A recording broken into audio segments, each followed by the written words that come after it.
感受神就在你的身边。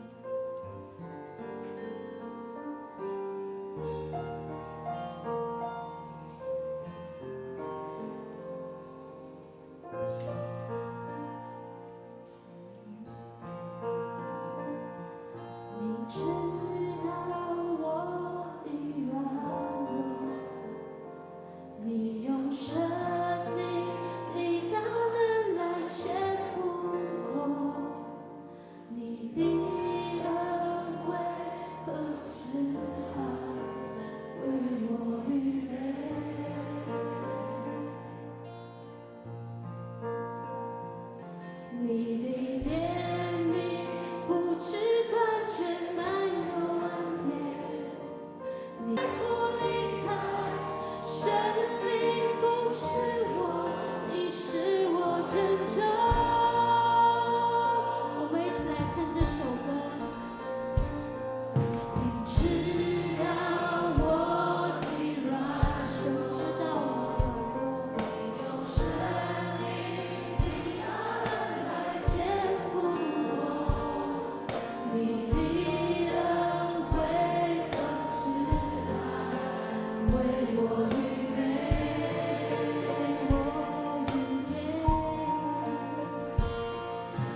时候我们仍然站立，我们在神的面前，我们要来宣读新的诫命。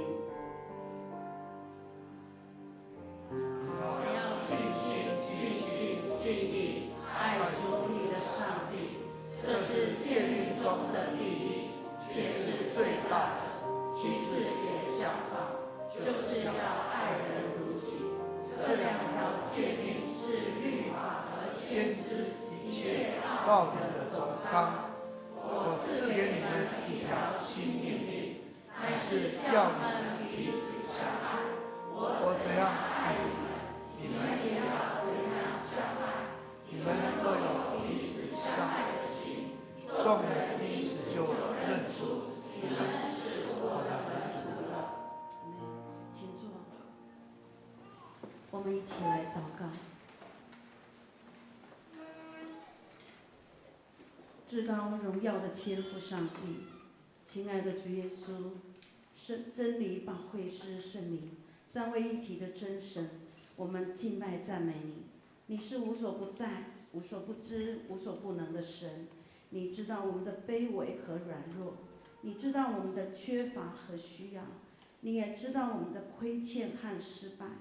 你检查我们的举止和言谈，你也深知我们的心思和意念。你更晓得我们的心态和动机。我们的主啊，感谢你带领保守我们一个礼拜平安的度过。恳求你因着你的慈爱赦免饶恕我们的亏欠，恳求因着你的信实，借着你的宝血遮盖涂抹我们的罪孽。恳求你不要因我们的亏欠拦阻你施恩的双手，把我们的罪踏在脚下，扔在背后。向你敬拜，感谢你被杀献祭十字架的救赎，使我们脱离咒诅，与神和好。感谢你大能彰显荣耀复活，得胜黑暗死亡的权势，赐给我们新的生命和美好的盼望。我们将今天的时光交托仰望，恭敬地交托在主你的面前。愿我们的敬拜被你悦纳，愿我们的祈祷被你应允，也愿我们的聚会合你的心意。我们的主啊，求你在教会中作王掌权，来往行走，除去我们一切的疲乏和软弱，赐给我们刚强和得胜，除去我们一切失望和灰心，赐给我们的信心跟力量，除去我们一切的不安跟忧愁，赐给我们平安和喜乐，除去我们一切荒凉和贫瘠，赐给我们丰盛和富足。我们的主啊，我们恳求你将你的话赐给我们，使我们更加明白你的心意。恳求你借着你的话改变我们，使我们能合乎你的喜悦。恳求你让我们将你的话藏在我们心里，成为我们生活的力量，免得我们得罪你。感谢赞美神，让我们今天有这样的恩典，能够同心合意的在主你的面前聚集。愿主你的圣灵持续在我们当中，你的感动继续来感动我们。今天我们要有一个荣美的聚会，愿主你悦纳我们，我们同心合意，感谢祈求祷告，都是奉靠主耶稣基督的圣名，阿们。感谢主。这时候我要来报告，让我们有周报的，我们可以翻开我们的周报；若是没有的，我们可以来看我们的PPT。本会消息：本会定于11月24日要举行2019年的感恩主日礼拜，并要举办为救恩感恩、为救人捐血的活动。时间是在上午9点到下午的4点，地点在教会的副堂前面。敬请要捐血的弟兄姐妹携带你们的身份证和，若是你有捐血卡的也一并带来。我们等候的人，我们可以安排在副堂休息等候。捐血的弟兄姐妹，我们可以获得一份精美的礼物，也鼓励大家能够响应主爱，在感恩节，我们将尽我们一己的心力来做捐血的活动。第二点，本会牧师陈牧师下主日要带领同工前往东部的排湾中会带领培灵会以及长职的训练会，也敬请各位兄姐为陈牧师的团队来祷。该校有差派陈聪辉牧师，也就是大湖教会的牧师，代表学院前来请安及讲道，也敬请兄姐预备心奉献。本会的潘志豪牧师，他在本主日代表台神至盐城教会讲道、请安及募款，也敬请为他的行程来代祷。第四点，本教会定于11月24日下午5点。于敬拜中心要举行圣诞点灯礼拜，会后我们有预备简餐，也欢迎弟兄姐妹能够踊跃的来参加。在本主日之前，我们在2楼的柜台来报名。当日有预备福音车，比较长者的长辈，如果你不方便，可以在我们的教会来搭车，也请我们事先跟办公室来登记报名，方便他们预备车辆。肢体的消息，互助社的消息，本主日第2场礼拜后，在地下室会议室要召开理监事会议，请各位理监事出席参加。赞美操的消息，本主日下午4点半，在副堂举行赞美操15周年庆，也欢迎兄姐一人带1道菜，能够踊跃来响应参加。第3点，母子教会相助会。第一小点，茄点教会王日生弟兄已于11月1日，也就是礼拜5安息主怀，并于11月6日，也就是礼拜3已举行告别式，也敬请我们继续为遗嘱来代祷，并请相助会员记得缴交你的相助会费。第2点，11月23日，礼拜6。会员大会进雾峰林家花园与猴探景天空之桥有办1日游，我们当日是上午6点在教会集合，6点40要准时出发，有备早餐，也请各位有报名的弟兄姐妹要准时记得参加。第4点，本会戴志寻牧师请休假6天前往马来西亚。时间是11月6号到11月1号，礼拜3到礼拜1，我们也继续为他的行程以及回程线上代祷。教件消息，我们请陈牧师。有报名高雄中会在11月16号礼拜6下午1点半到5点半，在事务所有财务研习会的我们的同工1点在教会集合出发。第2个就是高雄中会的妇女事工部有举办圣诞节的赞美礼拜，时间是12月14礼拜6上午9点半到12点，地点在盐埕的大八幡店，现在叫做惊奇圣夜国外馆，一个人500块，那是妇女圣歌队有补助200，要参加的10月24号之前向谢宝莲队长或是办公室报名。以上。好，弟兄姐妹，大家平安。那个姊妹，大家平安。好吧，我们再次拍手赞美我们的神，哈利路亚！感谢神，赞美神哦。我想我们今天呢，能够在每个主日，我们来到神的殿中，我们就是在追求我们的神，就如同我们刚在使徒信经的时候，我们也这样说：你要尽心、尽性、尽意爱主你的神。这是记载在马太福音22章37节。所以我们常常追求神的话，神的祝福就会临到在我们当中。所以弟兄姐妹，我们不可停止聚会。在希伯来书那边也有讲说，好像那停止惯了，我们就会觉得说我今天没有去教会，可能教会的牧者啦、长子啦、弟兄姐妹也不晓得我没有去。所以呢，我们要常常去追求我们的神就如同诗篇91篇14节这样写的说。写的说，因为他专心爱我，我就要搭救他；因为他知道我的名，我要把他安置在高处。我们的神会把我们的名字、把我们的人安置在高处，但是首先的一个先决的条件，我们就是要爱他，不但要爱他，还要专心爱他。不但要如果是我们爱他的话，神就会这样子的搭救在我们当中。阿们。所以告诉旁边的人说，你要追求神。神就赐福你。好，感谢主，我赶快来介绍我们今天的这个来宾。首先呢，我要介绍他从美国回来哈，但是现在已经在台湾定居他现在也住在我们楠梓区的这个我们右昌的这个高昌街哈他特别跟我说他在寻找教会，我们来欢迎李兰英姐妹。李兰英姐妹在哪个地方？后面那个地方啊。李兰英姐妹在后面那个地方，我们开始欢迎她。我们的导播也看到转过去了，好，欢迎。接下来呢，他也是搬到我们右昌来，感谢主，我们右昌的人口越来越多了哈，特别是主内的人口都从四面八方搬过来哈，他们是陈忠福弟兄夫妇哈，陈忠福弟兄夫妇在这个地方，我们拍手欢迎他，他们也在寻找教会哈，我知道那个忠福的姐妹。他是曾经在我们高雄浸信会聚会，那中午弟兄在嘉义工作哈，但是6日都有回家哈，看老婆了，好，我们拍手欢迎他们。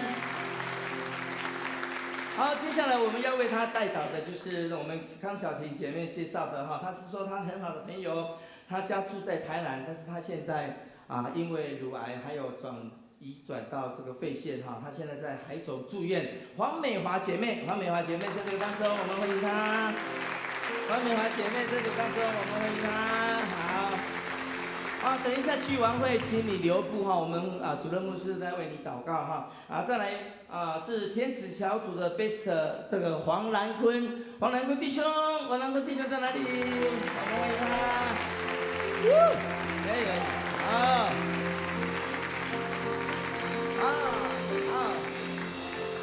好，请坐。还没有唱欢迎歌之前呢，要报告这件事情哈，就是刚刚进来的时候呢，我们楼下这个楼下这个车辆管理的同工哈，特别要拜托我请来跟我们弟兄姐妹来一起来合作，就是呢，我们在进到教会进来之后，我们的机车呢，尽量不要停在停止线以外哈，要在停止线以内哈，这个是第一点，拜托。第二个呢，就是你停车呢，不要在手龙头哈，因为有时候这个影响到的时候，我们的同工会帮你去挪所以请不要手龙头，这2件事情拜托。好，我们再次请刚刚你有站立的，我们有拍手了，我们现在还要唱歌欢迎你。我们请刚刚第一次的这个美华姐妹、中福弟兄夫妇哈，李兰姐妹、黄兰坤弟兄，我们请再次起立好吗？再次起立，我们要唱欢迎歌，欢迎他们。来，嘿。高兴的见到你，嘿，我们欢迎欢迎欢迎耶，我们欢迎你，来一次欢迎，我乞丐欢迎，一次永远又唱教会欢迎，我们跟热烈的掌声欢迎。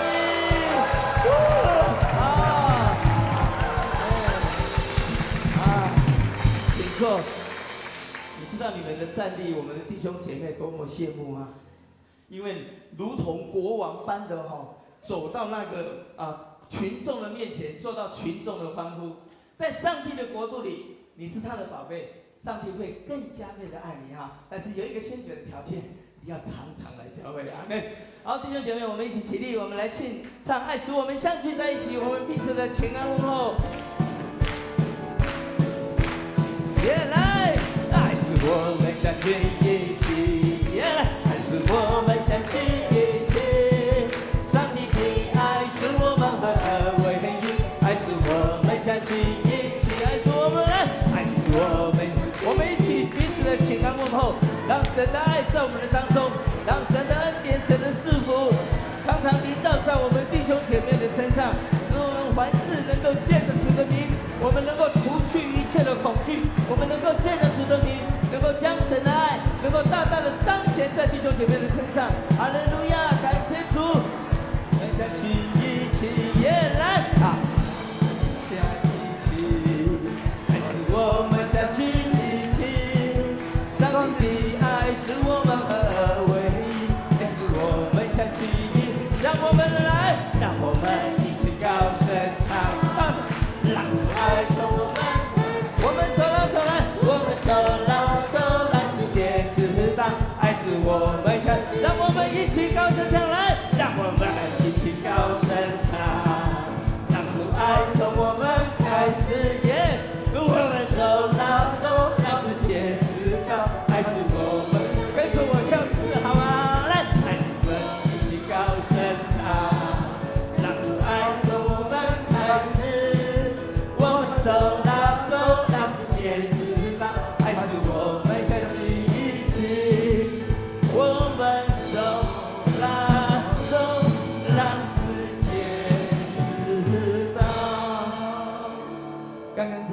高兴，我们大家长，我们的陈主任牧师今天是生日，所以我们祝陈牧师生日快乐。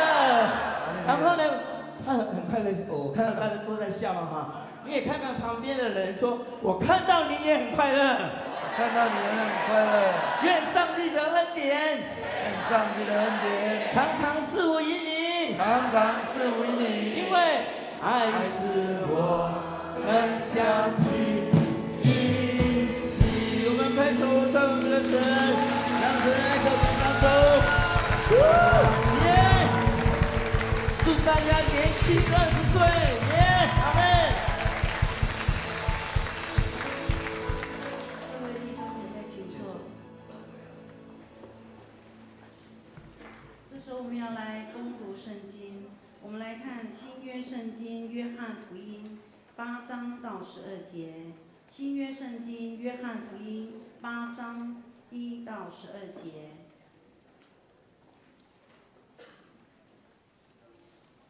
于是个人都回家去了，耶稣却往橄榄山去。清早又回到店里，众百姓都到他那里去，他就坐下教训他们。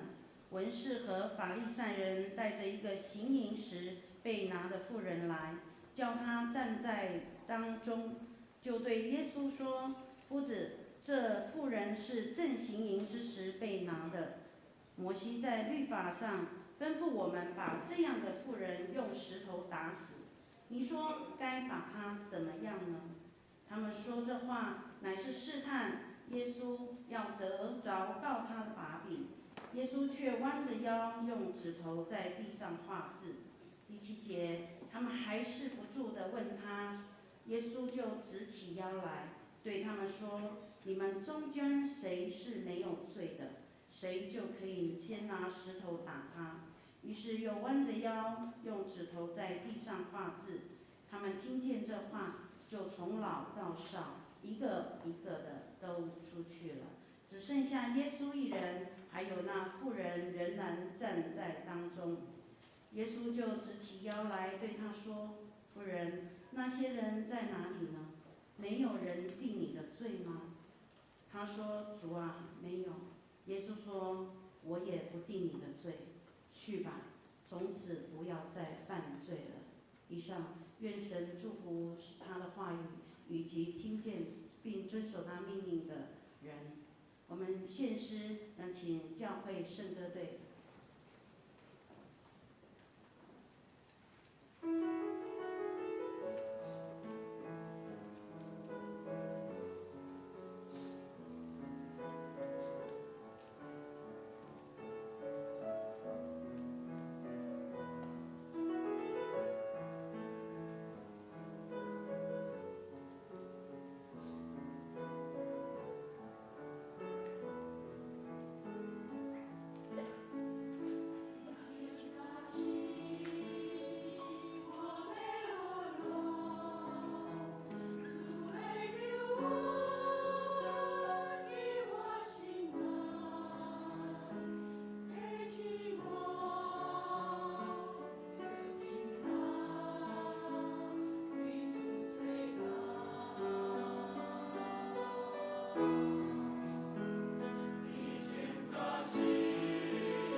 感谢圣歌队美妙的赞美。无上第12节，耶稣又对众人说：“我是世界的光，跟从我的就不在黑暗里走，必要得着生命的光。”耶稣又对众人说：“我是世界的光，跟从我的就不在黑暗里走，必要得着生命的光。”今天的讲章如何面对罪与罚？我们邀请本堂主任牧师陈牧师。各位弟兄姊妹，大家平安。谢谢刘长老告诉大家今天是我的生日，谢谢大家的祝福。我就记得在上一次，也是已经很久了，我们的年轻人也在礼拜天有一次特别祝福牧师。那一次的祝福我印象非常深刻，是因为我跟我的儿子承认我有时候是轻忽他，或是说不够关心他，而且是错待了他，所以我们就有一个认罪也有一个祝福建立那个和好的关系，不仅我跟他的关系，还有妹妹她跟他的关系。因为这样的圣灵的带领我因着5个梦带来了这样的关系的恢复，我感觉上神的恩典很大，在我们的家庭特别在我儿子的身上，所以感谢上帝我们今天牧师借着这个经文要跟我们谈的这个题目就是怎么面对罪跟谎刚才我们的师理他有意识到说，刚才好像第12节没有读，所以特别在读了那我故意读到第12节是有原因的，因为这个故事接下去的主要讲的，我觉得这个是很重要的，很重要的耶稣对众人说：“我是世界的光，跟从我的就不在黑暗里走，必要得着生命的光。”我今天讲这个题目，我特别心中有很多的感受。在9月7号，我在早祷的时候，那时候主给我一句话，这句话我觉得怎么会给我这句话？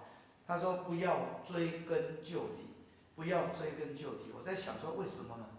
后来我慢慢的思考，我明白了，因为人有毒根，人有罪底好像你这个犯案的人有案底一样，有记录，你这个有坏的记录所以人家都特别会留意这样的人。那这个就使我想到中国一个很有名的学者叫做胡适胡适之先生，他有一句名言也放在我心里面很久很久，永远不会忘记。我觉得他讲这一句话太有道理了，太好了，所以我就永远把它记住。就是做学问要在不疑处有疑，做人要在有疑处不疑。你做学问，你就是科学精神，你要求真，你要追根究底，你要问为什么，为什么，为什么这是科学。但是这个人就不是这样的，做人要在有一处不疑，为什么呢？因为罪人常常只看到别人眼中的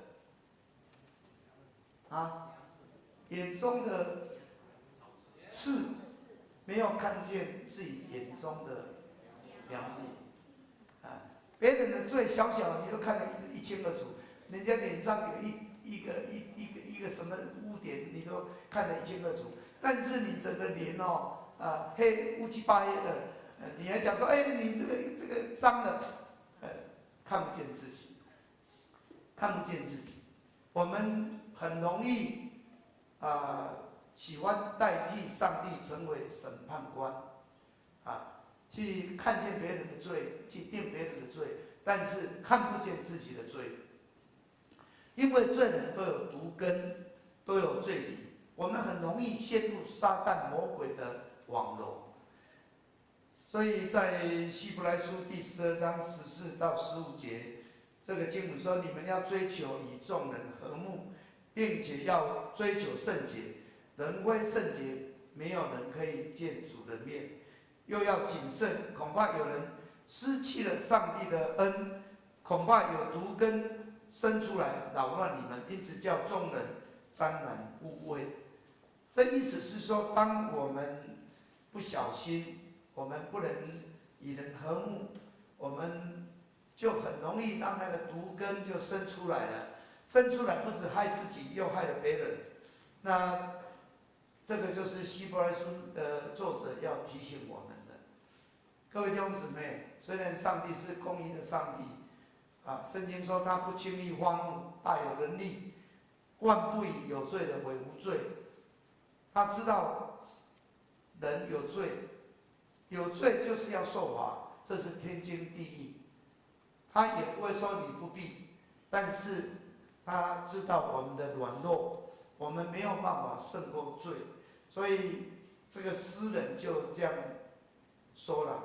诗篇130篇第3到第4，他说：主耶和华，你若究察罪孽，谁能站得住呢？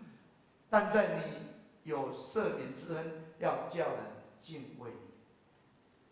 上帝都要算我们的罪，我们站立不住。上帝都是要记着我们的罪，我们活不了。但上帝会忘记你的罪，上帝会赦免你的罪。他忘记不是真的忘记，他是故意忘记。他要赦免你的罪，他是真的知道你没有办法了。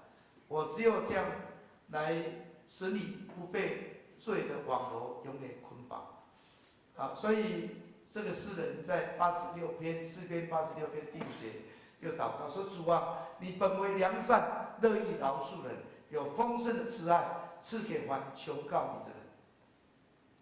谁犯罪了，向神认罪，求他饶恕，他就饶恕你。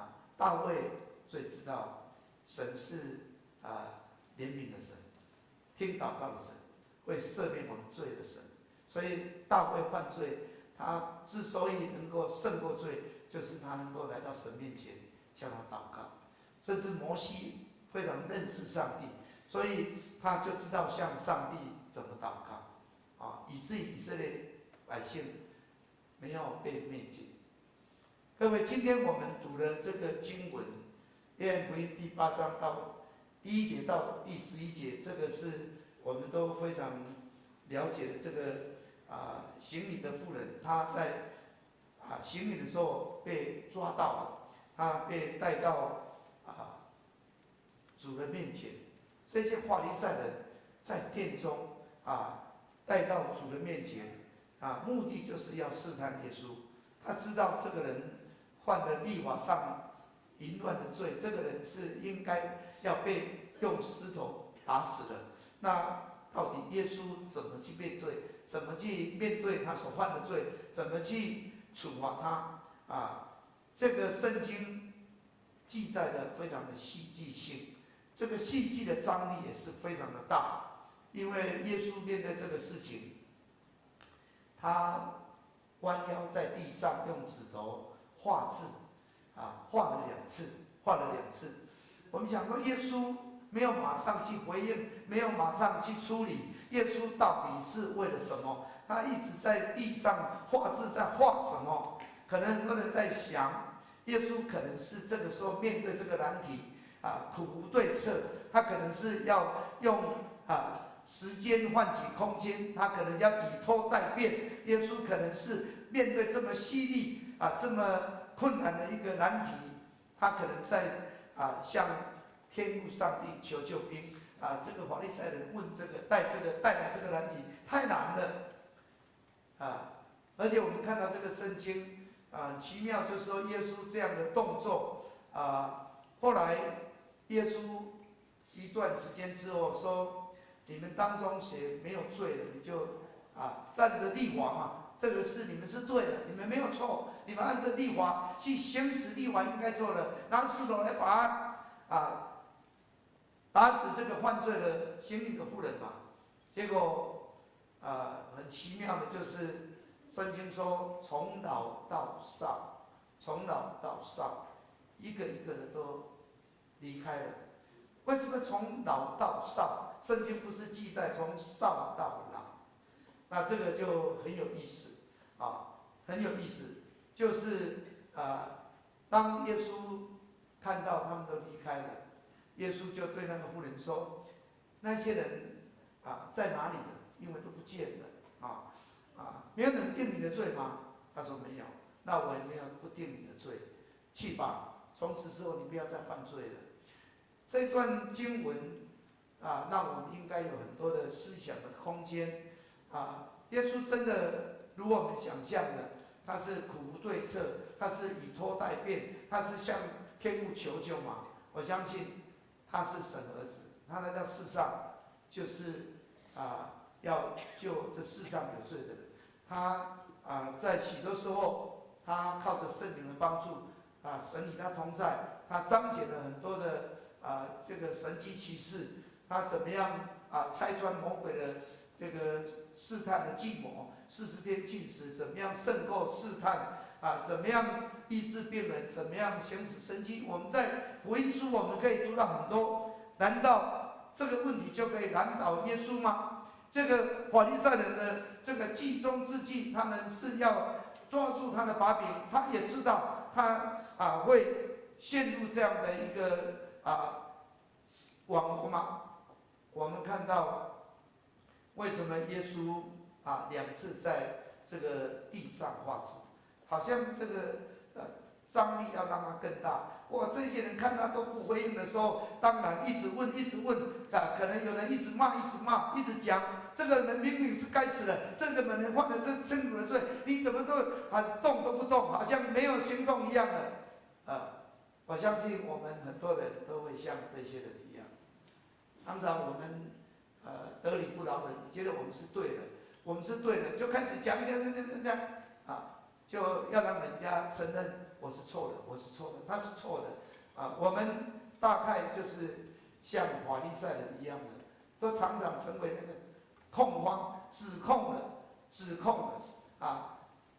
这个妇人当然千夫所指他的确是犯罪了，他的确是犯错了，他被抓到了，他当然无言以对，他什么话都不能说，好像这样的情况下去真的是难看。一般一直这个指责，一直问，一直催逼，但是耶稣好像都没有动作当耶稣第2次又弯腰去画字的时候耶稣看到这些人一个一个可能也没有力量了，觉得可能这样下去可能也没有结果了，也累了，但其实最重要的是耶稣那一句话。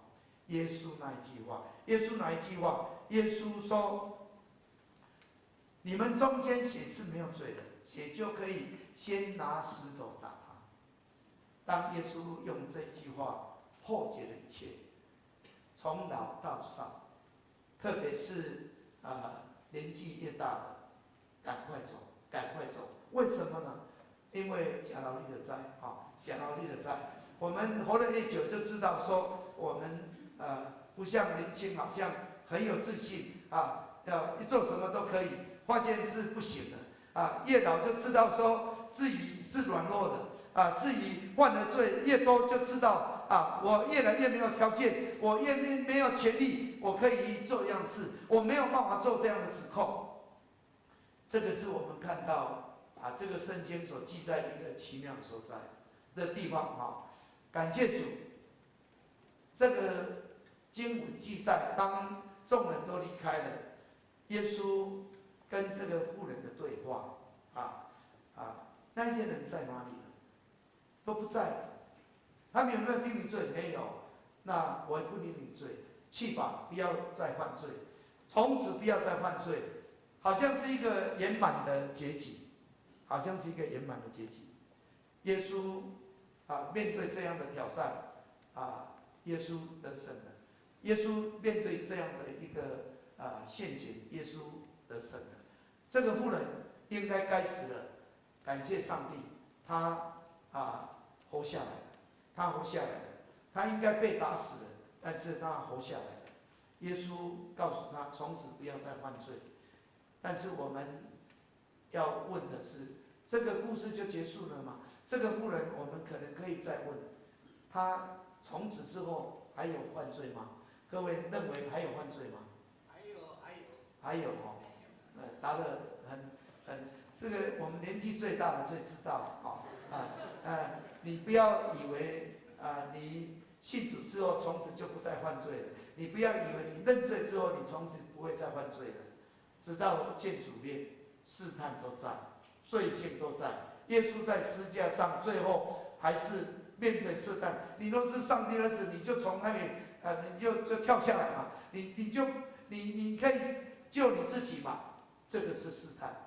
耶稣直到在十字架上还面对试探，何况你跟我呢？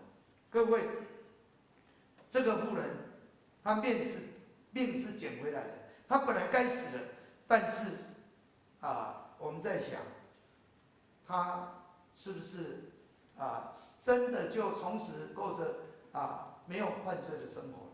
耶稣鼓励她，但是她就是这样吗？耶稣说：“我是世上的光，跟着我的就不在黑里走，必要得着生命的光。”耶稣要鼓励你要跟随我，你要跟随我。各位弟兄姊妹，我们看到这个妇人，我们以为这个是第三者，其实这个人就是你跟我。有没有人说我没有犯罪？每一个人都有犯罪，大的罪、小的罪，是你的犯的罪多是少，我们都是罪人，我们都有犯罪。这个妇人犯的罪，可能纵然你认为他是很大的，但你所犯的小的罪也是罪。我们看到这个圣经告诉我们，我们常常在扮演法利赛人的角色，常常指控别人的罪，看不见自己的罪。但是我们常常也要认知到，我们就好像这个行淫的妇人，我们是罪恶满满。但是只要我们能够走在耶稣的光中，我们就会看见自己的罪，我们就会弃解我们过去这个罪所有的压制跟捆绑。各位在这里要告诉我们，我们虽然是得救的基督徒，是重生的基督徒，但是我们仍然要天天去对付我们的罪。所以在这个圣经的记载里面，可能不是重点，可能说他有没有犯罪，可能是不是重点。可能我们要问的，我们是成为跟随他的人吗？我们是不是天天都能够背起十字架来跟随主？我们是天天愿意破碎自己来跟随主，让我们能够真的是离开黑暗，能够走在光明，或是让我们真是让主在我们生命中不断的在更新我们，主在我们的生命当中不断的在塑造我们，使我们能够胜过我们老我当中的罪性，老我当中的罪性。各位，世人都犯了罪，亏缺了神的荣耀，所以我们有肉体的情意，有眼目的情意，有今生的骄傲。这个试探是常常围绕着你。我们信主之后，不会从此就没了，所以我们要天天的来亲近我们的主，我们要天天的来对付我们这样的一个肉体的情意、眼目的情意跟今生的骄傲。现代人面对的试探非常多，情意的试探非常多很多人在现在的网络、现在的手机，很多的这个肉体的情意、眼目的情意、今生的骄傲的试探非常非常的多。有的人说我不要陷入这个试探，我要远离这个试探，我要隔绝这样的试探。很多人在他的手机或是他的电脑加装了那个色情的守门员，虽然是装的，但是常常在成功当中又失败，失败当中好像又成功又失败。各位，靠着人，人没有办法得胜，没有一个人靠自己能够得胜，唯有能够天天来跟随主。我们每一个人都是罪人，罪就会带来华。我们怎么样胜过呢？最近我们在早祷的时候读了撒母耳记上下、历代记上下。那读到撒母耳记下21章，特别在记载在大卫的年间说有饥荒，而且是1连3年。大卫面对这个困境，他就来求问上帝：上帝啊，为什么我们会遇到这样的饥荒呢？为什么呢？他知道这个一定有原因的。然后耶和华上帝就向他启示说，这个饥荒是因着扫罗和他流了人家的血，无辜的人的血，他们杀死了欺骗人，杀死了欺骗人，无辜的杀死欺骗人，这样的一个罪，竟然到大卫的年间能够遇到饥荒。所以各位弟兄姊妹，我们要常常为我们的家庭，可能为教会，可能为你的工作的地方，为职场，可能为我们的国家，因为我们可能犯罪得罪了神，我们可能流了无辜的人的血，我们可能有拜偶像的罪，我们可能有行淫乱的罪，我们有很多我们不知道的罪，我们要认同性的悔改。最近台湾很多教会在推动一个72天的祭坛的祷告，从11月1号到明年的1月11号。明年的1月11号是什么日子？是大选。大家知道这个大选的结果关乎到台湾的未来。我们求主怜悯台湾，求主在台湾掌权。那怎么让神怜悯台湾，在台湾掌权？我们就是祷告，借着祷告，更多神的儿女能够祷告。我们应该要每天要分别出时间来，我们来祷告。那天在礼拜3的晚上的祷告会，我们嘉宾只是说，我们一天应该有1个小时的时间分别出来亲近神，来读神的话，来祷告。你为你的家庭祷告，你为你的职场祷告，为教会祷告，也为国家祷告。你的家庭现在仇敌最要破坏你的，就是你的婚姻，就是你的亲子关系，就是你的下一代。你应该为他们祷告，常常为他们祷告。你要为职场祷告，在职场当中，你能够有荣耀的职场，以至于你们在那个地方，神与你同在，好像约瑟，好像但以理，你就能够得胜。在很多的这些很多的挑战当中，你能够脱颖而出，你能够在那里为主做见证。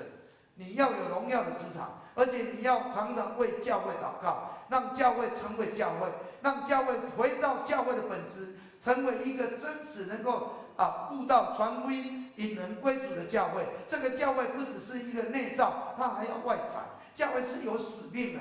教会不只是一个基督不一样的，大家在享受这里的敬拜，乃是要被差派出去，要得着更多这些宝贵的灵魂。我们要为国家祷告，到底我们国家的命定是什么？这个就是我们每一个基督徒，我们要祷告。主啊，你对台湾一定有你的旨意；主啊，你对香港一定有你的旨意；主，你对中国一定有你的旨意。到底这个旨意，你的命定是什么？有什么难主？主啊，你把它挪开。当我们能够成为一个真实神的儿女，我们是君尊的祭司，我们能这样祷告，我相信神的大能必定彰显，神的救恩临到我们这个地方，他的宝血洗净我们，除掉我们一切的罪，一切的不义，破除一切我们可能从祖先以来犯了罪、得罪神一切的咒诅，完全能够破除。各位，我们要做这个事。我们看最近读到的历代志上21章，谈到这个大卫他在不知不觉当中，他数点的人数，结果这个是就是要依靠人呐、不是依靠神呐、过去征战是依靠神，现在他用军队，我们有多大的实力，我们要依靠这个军队，依靠马兵，他得罪神。耶雅说你这个不好先知告诉他你得罪神的加的，所以神就要罪就会带来惩罚，罪会带来惩罚他怎么惩罚呢？你或是要3年的饥荒不得了，3年的饥荒，他吃过这个苦或是你要被仇敌追杀3个月不得了不然就是3日的瘟疫。大卫知道，倘若能够把我们自己交在神的手中，我们寻求神神是慈悲怜悯，放在神的手中是最好的。所以他知道，我不愿意落在人的手里，我不愿意被这个仇敌来追赶，交在神手中。所以神就差派天使要毁灭他们，但是他就认罪，他就悔改，他就求告，真的神怜悯了，神是听祷告的神，神是怜悯的神，神就心里面就我们不要再毁灭他们了这个就请这个他的使者就停住那个要毁灭他们的手结果在那个地方就知道这个是一个地方这个使者说你就在这里献祭来敬拜耶和华，这是阿尔兰的这个一个合场所以在那个地方大卫他做这个事。我们看大卫他有犯罪，但是他不是知罪不改，他是认罪，而且他求神赦免，他愿意来按照神的吩咐去做，所以我们就看见这个灾难就停止了。各位，我们知道神是公义的神，但是他还是慈爱的神。神爱世人，甚至将他的独生子耶稣基督赐给我们，使信他的人不至灭亡，还得永生。他来到世上不是要定我们的罪，乃是要使我们得救。所以我们知道在十字架上，2个强盗被钉在十字架上的，一个在那里骂耶稣，但是一个说你怎么这样讲？我们犯罪，我们受这样的刑罚，我们是应该的。但是耶稣没有犯什么罪，所以这个人知道自己是有罪的，承认自己的罪，而且求耶稣在他降临的时候能够纪念他。就是耶稣就告诉他，今天你要跟我在乐园里面，你要同我在乐园里面。各位弟兄姊妹，我们看到一个是还去控告人，但是一个承认自己有罪，他的罪就得到赦免了。弟兄姊妹，终其一生，其实我们的罪性都没有办法根除，所以我说对人要在有益处不移，因为我们怕让那个毒根生出来，我们不要太追根究底。我们应该求神怜悯，我们应该为人祷告。人有什么罪，我们认同性的为他祷告。我们应该更多的祷告，求神怜悯，求神怜悯，交在神的手中，交在神的手中，比交在人的手中更好。我们要学习这样的功课，唯有我们天天来亲近耶稣，我们才能够胜过罪的试探、罪的诱惑。我们怎么样让一个房子充满了亮光？我们都听那个故事，是不是用了一大堆的稻草装进去，这样也没有办法充满，是把那个烟雾也有空隙。我们就是在这个大的房间里面开了一盏灯，一盏灯就照大放光明。各位，今天的经文其实要连接到第12节，耶稣要对我们说的：“我是世界的光，跟从我的就不在黑暗里走，必要得着生命的光。唯有天天跟随耶稣，不在黑暗里走，得着生命的光，以至于我们能够胜过一切罪的试探引诱，让我们能够过神所喜悦的生活。我们看到这个圣经中这个行淫的妇人，她不是不相干的第三者，那正是你和我。我们应该要求主帮助我们。我们得救之后，我们重生之后，主啊，让我不再犯罪，让我紧紧的跟随你，让我能够紧紧的在你的光中，以至于我能够走在光明的道路，走在门徒的道路。求主帮助我们，不要犯了法利赛人的错误，看见别人的罪，看不见自己的罪，定别人的罪，但是没有知道自己仍然需要被赦罪。我们不要像这个妇人一样好像我们被赦罪就永远没事了。我们仍然要继续跟随主，免得我们再犯罪。求主帮助我们。我们现在要唱一首诗歌，从破碎到自由。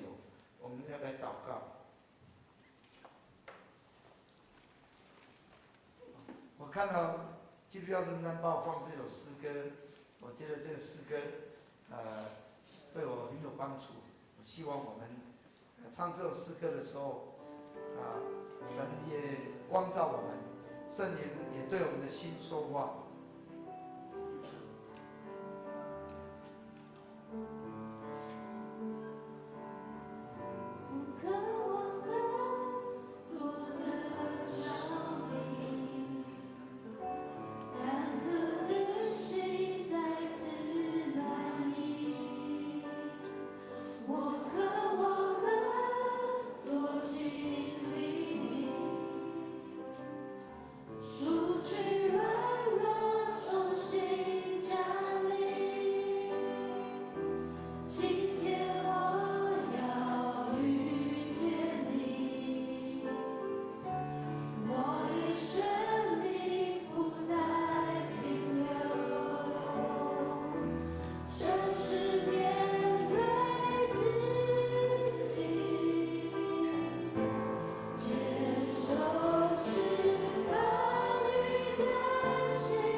各位弟兄姊妹，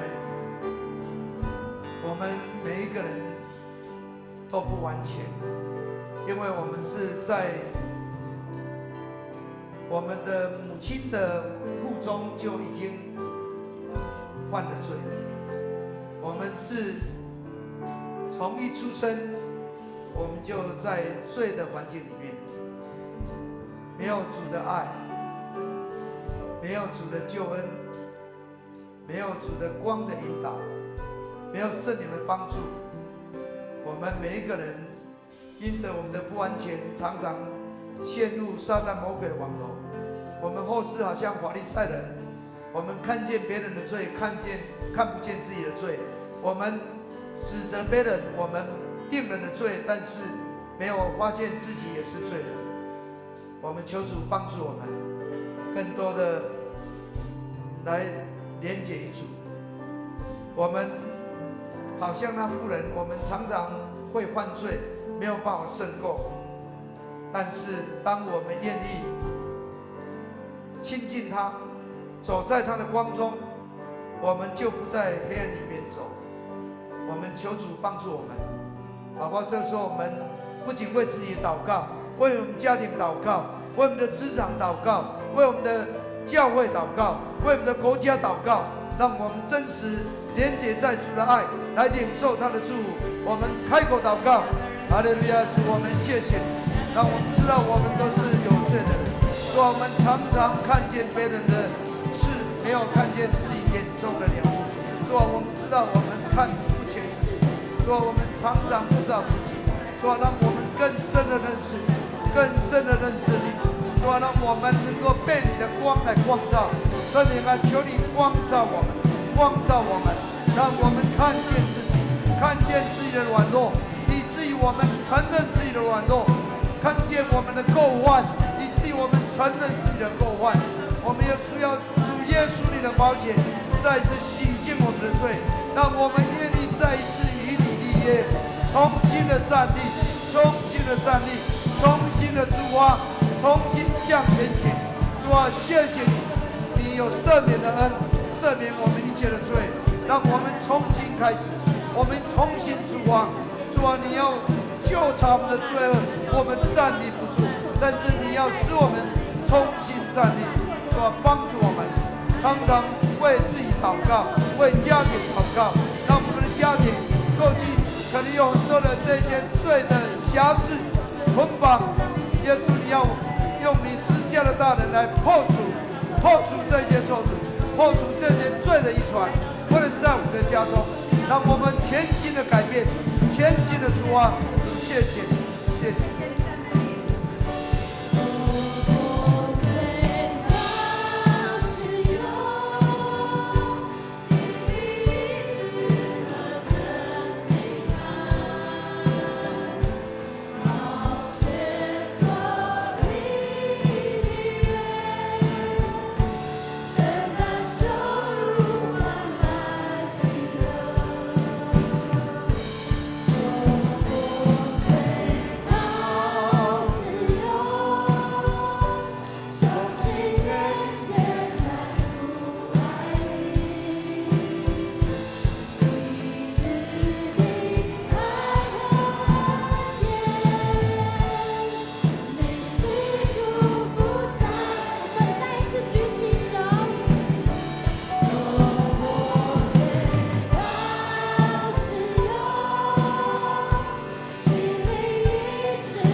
亲爱的圣灵，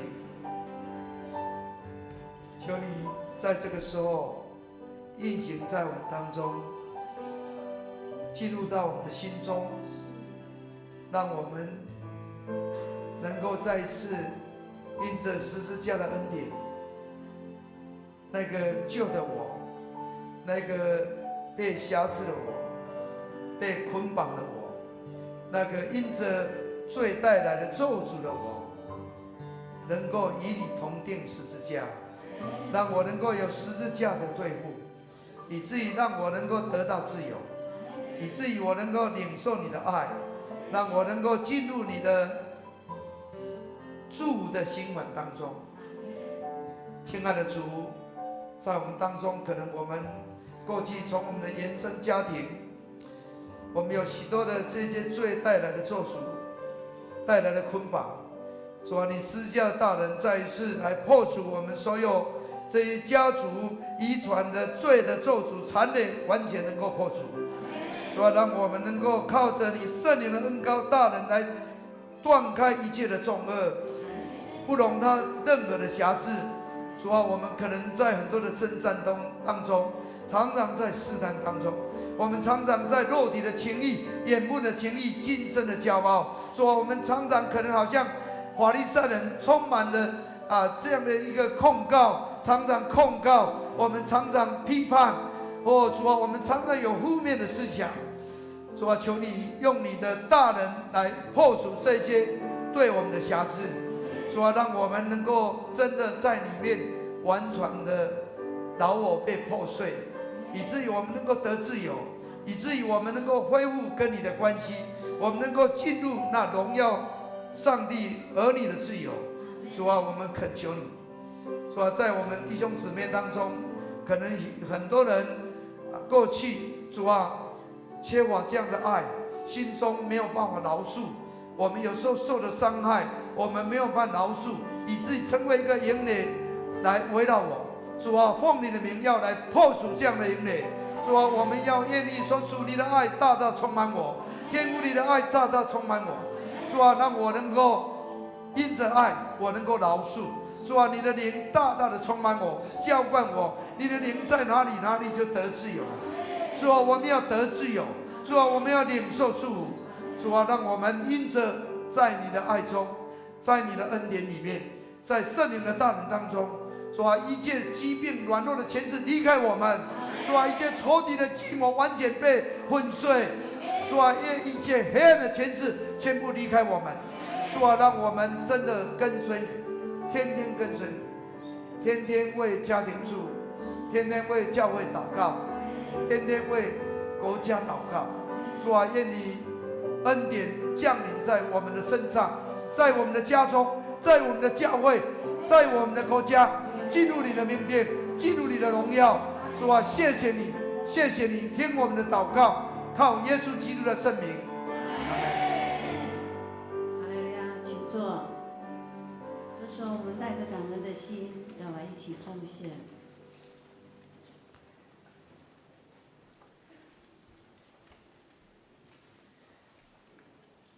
感谢上帝，让我们能够在他的殿中敬拜，我们也带礼物来献给他，来尊崇他，来荣耀他。我们请我们的执事来受奉献。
我们起立来唱奉献诗。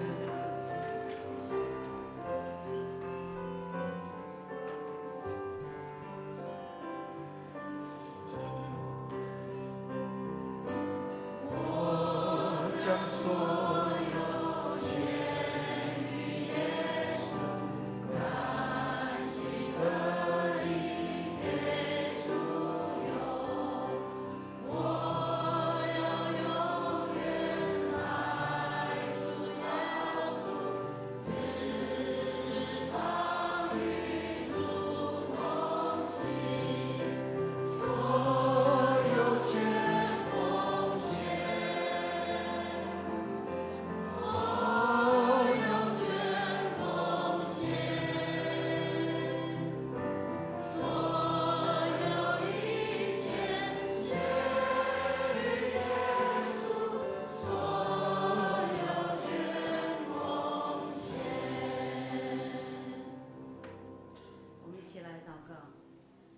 爱的天父，感谢你，赞美你，我们满心喜悦来到主的面前来敬拜你。我胜过那五谷丰收新酒的人。我们将我们的奉献献上，求主你悦纳我们的摆上的一切，也求主你使用我们，让我们全然的破碎我们，成为神你重用的器皿。愿一切的荣耀、尊贵、全能都归于你。愿你垂听我们祷告，并应允我们的祈求。这样的祷告，奉我主耶稣基督的圣名，阿门。感谢主，我们再继续站立，我们要来唱差遣祝福差遣的诗歌400首。愿主的爱与你同在，无论你在何方，愿他赐福你心里安康。主的爱如流水匆匆，与你分享他的爱，在那蒙蒙的黑夜里见烛光。